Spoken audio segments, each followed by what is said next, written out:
সবথেকে বড় চ্যালেঞ্জ মূল্যস্ফীতি নিয়ন্ত্রণে রাখা বললেন প্রধানমন্ত্রী। উৎপাদন ও সরবরাহ নিশ্চিতের আহ্বান, বিশ্ব পরিস্থিতি মাথায় রেখে পরিকল্পনার তাগিদ।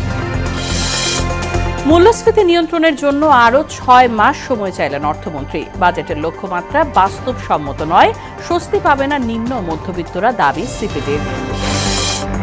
বাজেটের প্রভাব পড়েছে নিত্যপণ্যের বাজারে। অস্থির সবজির বাজার, কোরবানির আগেই গরম মশলার বাজার, সিন্ডিকেট ভাঙার দাবি ক্রেতাদের। এবং কাল শুরু হচ্ছে বাংলাদেশের বিশ্বকাপ মিশন। প্রথম ম্যাচে শ্রীলঙ্কার প্রতিপক্ষ টাইগাররা, অন্য ম্যাচে আফগানিস্তানের বিপক্ষে লড়বে নিউজিল্যান্ড।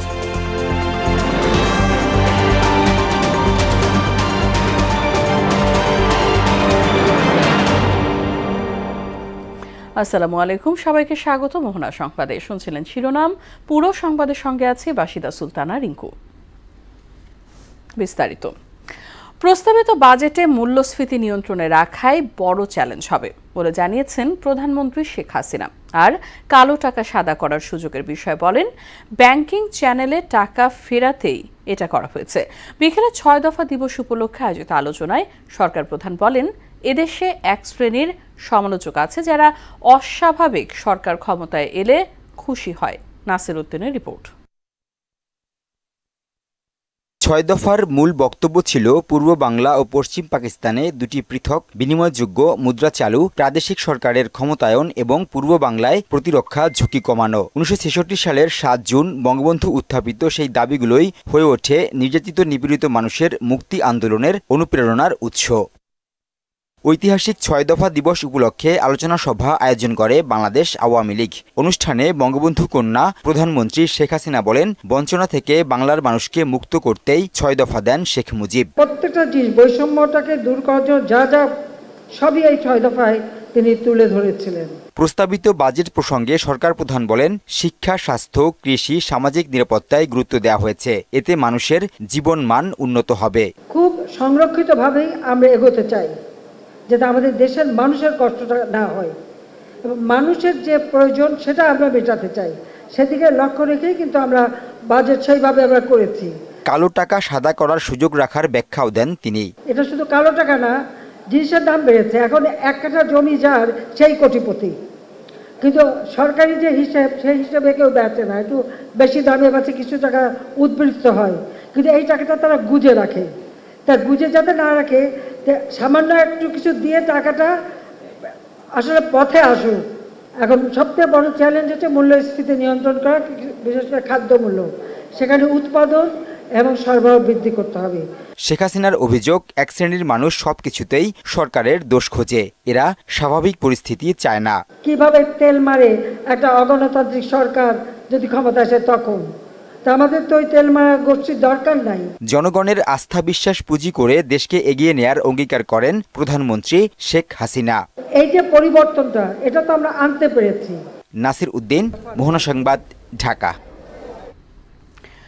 ঐতিহাসিক ৬ দফা দিবস উপলক্ষে জাতির পিতা বঙ্গবন্ধু শেখ মুজিবুর রহমানের প্রতিকৃতিতে শ্রদ্ধা নিবেদন করেছেন প্রধানমন্ত্রী শেখ হাসিনা। সকালে ধানমন্ডি ৩২ নম্বর বঙ্গবন্ধু স্মৃতি জাদুঘরের সামনে বঙ্গবন্ধুর প্রতিকৃতিতে পুষ্পস্তবক অর্পণ করেন তিনি। প্রথমে প্রধানমন্ত্রী হিসেবে বঙ্গবন্ধুর প্রতিকৃতিতে শ্রদ্ধা নিবেদন করেন শেখ হাসিনা। পরে আওয়ামী লীগ সভাপতি হিসেবে দলের শীর্ষ নেতাদের নিয়ে দ্বিতীয়বার শ্রদ্ধা নিবেদন করেন তিনি। এরপর আওয়ামী লীগের বিভিন্ন সহযোগী সংগঠন ও ভাতৃপ্রতিম সংগঠনের নেতাকর্মীরা বঙ্গবন্ধুর প্রতিকৃতিতে শ্রদ্ধা নিবেদন করেন। ৬ দফা স্বাধীনতা সংগ্রামের টার্নিং পয়েন্ট। জাতির পিতার হত্যাকারীরাই ৭৫ পরবর্তী সময়ে ৭ই মার্চ ও ৭ জুন পালন করতে দেয়নি বলে জানান আওয়ামী লীগের সাধারণ সম্পাদক ওবায়দুল কাদের। ঐতিহাসিক ৬ দফা দিবস উপলক্ষে ধানমন্ডির ৩২ নম্বরে জাতির পিতা বঙ্গবন্ধু শেখ মুজিবুর রহমানের প্রতিকৃতিতে শ্রদ্ধা নিবেদন শেষে এসব কথা বলেন তিনি। ৬ দফা উত্থাপন না হলে গণ অভ্যুত্থান হতো না। এই ৬ দফায় বাংলাদেশের ইতিহাসের বাঁক পরিবর্তন করেছে বলেও জানান তিনি। যারা ৬ দফা মানে না, তারা বাংলাদেশের স্বাধীনতাও মানে না বলে মন্তব্য করেন কাদের।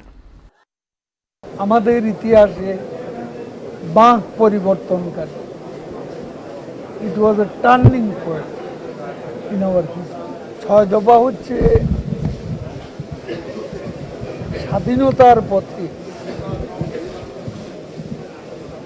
স্বাধিকার সংগ্রামের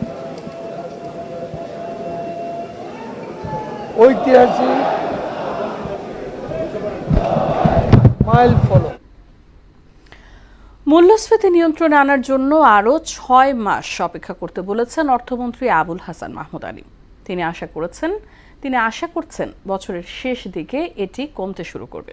শুক্রবার রাজধানীর ওসমানী স্মৃতি মিলনায়তনে অর্থ মন্ত্রণালয় আয়োজিত বাজেটোত্তর সংবাদ সম্মেলনে অর্থমন্ত্রী এসব কথা বলেন।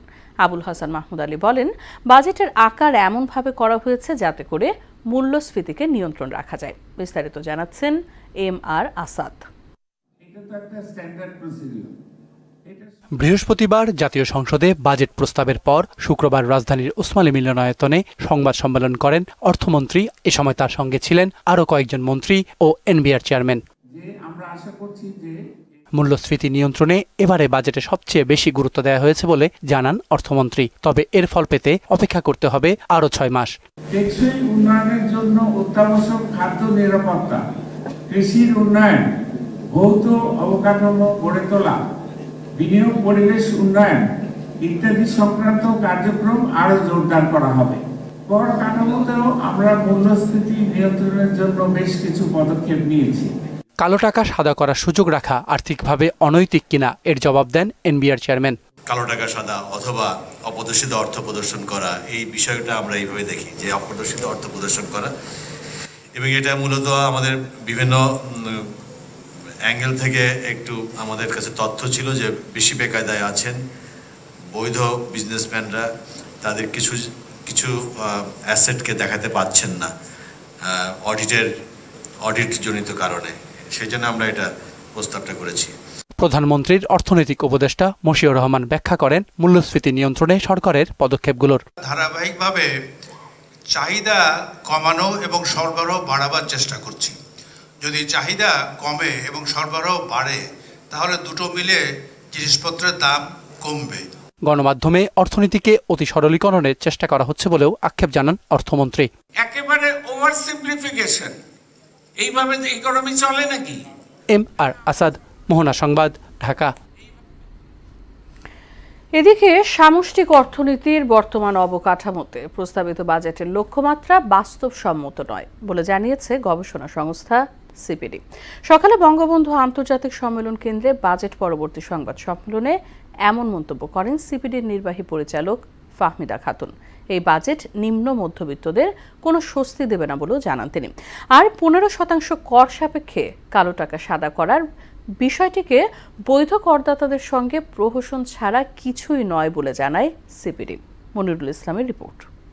5%-এর পরিবর্তে 15% নির্ধারণ। 2024-25 অর্থ বছরের প্রস্তাবিত বাজেটে মুদ্রাস্ফীতি, জিডিপি প্রবৃদ্ধি আর বিনিয়োগের লক্ষ্যমাত্রা অতি উচ্চাভিলাষী। সামষ্টিক অর্থনৈতিক স্থিতিশীলতার সঙ্গে সাংঘর্ষিক উল্লেখ করে এই বাজেট অর্থনীতির সব সূচকেই ক্ষত শক্তভাবে দানা বাঁধবে। প্রস্তাবিত বাজেট পর্যালোচনায় সিপিডির পর্যবেক্ষণে এসব তথ্য জানান প্রতিষ্ঠানটির কর্মকর্তারা। বাস্তবতার সাথে সেগুলোর কোনো সাযুজ্য নেই। সিপিডি বলছে মূল্যস্ফীতি প্রায় 10 থেকে 6.5% নামিয়ে আনা কখনোই সম্ভব নয়। আর নিম্ন আয়ের মানুষকে স্বস্তি দিতে বাজেটে যে পদক্ষেপ নেওয়া হয়েছে তা যথেষ্ট নয় বলেও মনে করছে সংস্থাটি। গত 2 বছর থেকে মূল্যস্ফীতি 9%-এর উপরে, এই গত মাসেও 9.8% ছিল এবং 10% ছুঁই করে প্রায় সময়। এখন এই আগামী 12 মাসের মধ্যে সেটা কমে যে 6.5% হবে কিভাবে, সেটাই কিন্তু বোধগম্য নয় এবং এটা একটা উচ্চাকাঙ্ক্ষী একটা টার্গেট আমরা বলছি। সামাজিক নিরাপত্তার হিসেবকে ভ্রান্তিমূলক বলে মনে করে সিপিডি। বাড়তি করের বোঝা, ঋণ নির্ভরতা সব মিলিয়ে প্রস্তাবিত বাজেটকে গতানুগতিক মনে করেন বিশেষজ্ঞরা। বেশিরভাগ সামাজিক সুরক্ষা কর্মসূচি কিন্তু গ্রামীণ এলাকার উপরে জেনারেলি ফোকাস করা। আরবান এলাকাতে যে শ্রমিকরা আছেন, প্রাতিষ্ঠানিক যেসব অপ্রাতিষ্ঠানিক জায়গায় যারা কাজ করেন, তাদের জন্য রেশনিং করা যায় কিনা। খাদ্য মূল্যস্ফীতি কমানোর জন্য শুল্ক ছাড় দেওয়া হয়েছে। সেই শুল্ক ছাড়গুলো প্রকারান্তরে আমাদের অতীত অভিজ্ঞতা বলে এগুলো আসলে আমদানি পর্যায়ে আমদানিকারকের পকেটেই চলে যায়।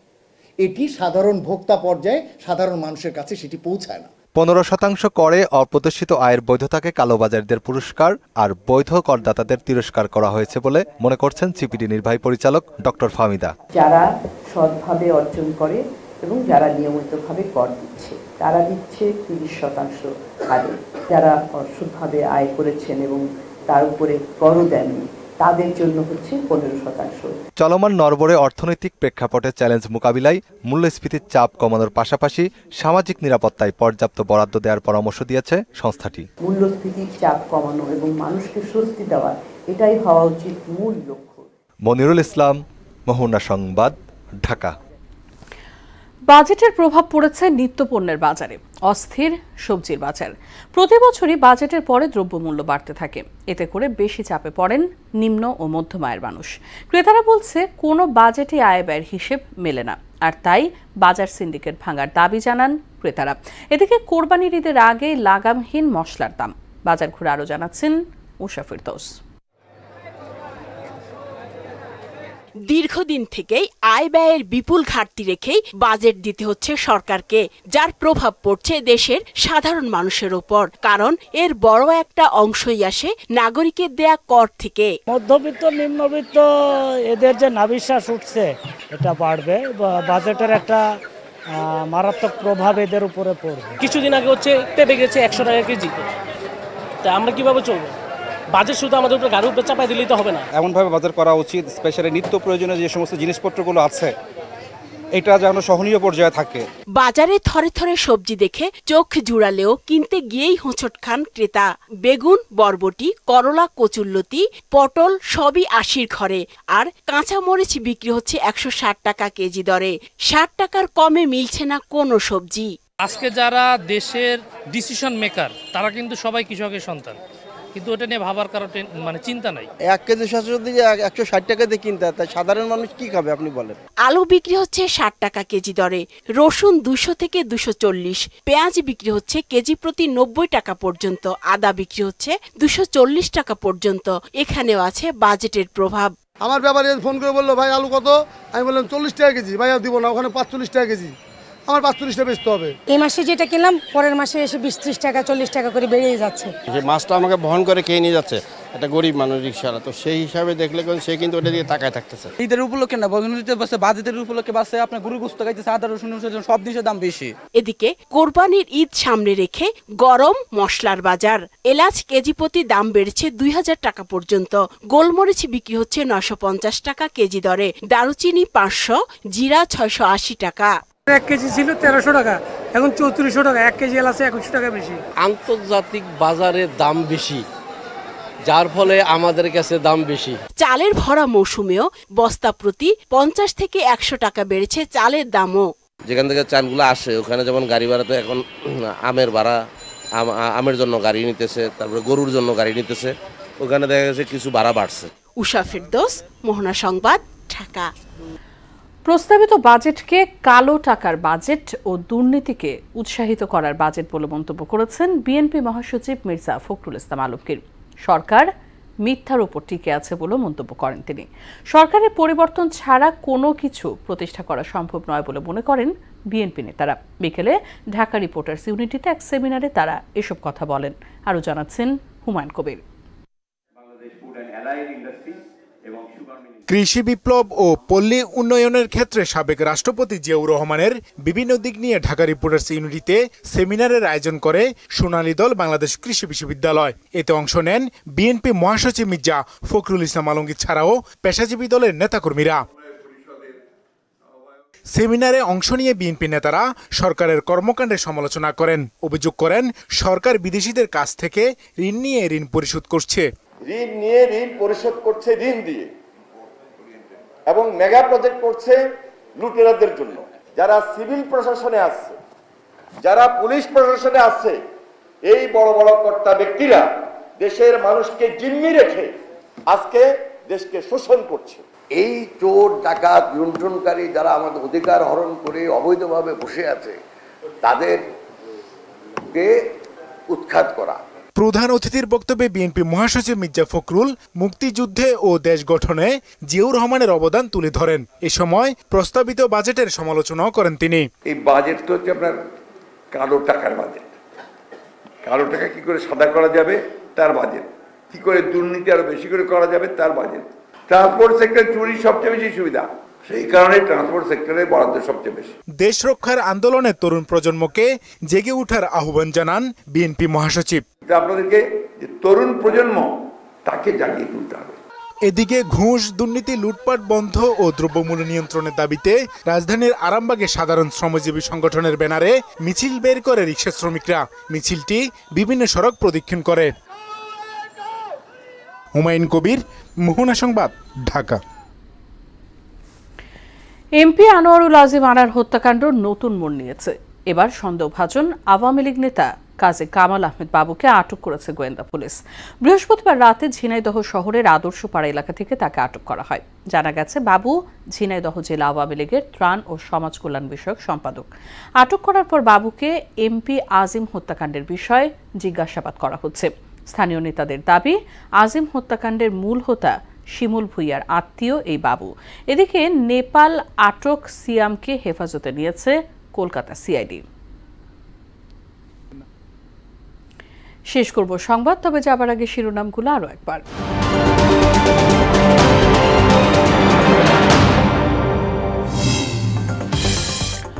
সব থেকে বড় চ্যালেঞ্জ মূল্যস্ফীতি নিয়ন্ত্রণে রাখা, বললেন প্রধানমন্ত্রী। উৎপাদন ও সরবরাহ নিশ্চিতের আহ্বান, বিশ্ব পরিস্থিতি মাথায় রেখে পরিকল্পনার তাগিদ।